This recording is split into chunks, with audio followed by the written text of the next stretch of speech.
એ મીરા, પાણી લાવ ને.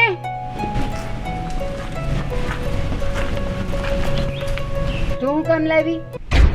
બા મીરા ભાભી કામ કરતા હતા.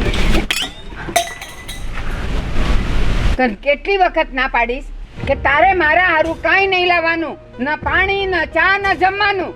હું કામ લાવી તું? બા તમારું ગળું સુકાતું એટલે હું પાણી લઈને આવી. હા તો ભલે હું તરસી મરી જાઉં, પણ તારે મારા માટે કાંઈ નહીં લાવવાનું. બા ધીમે બોલો. મારો વાંક હું છે, મારો ગુનો હું છે એ તો મને કહો. તારો વાંક અને તારો ગુનો તને બધી ખબર છે. હવે પાછું મારા મોઢામાંથી બોલાવ નહીં તું. બા આ સંતાન ન થવું એ સ્ત્રીના હાથની વાત છે. ન કરે નારાયણ ભગવાને તમારી સાથે જવું કર્યું હોત તો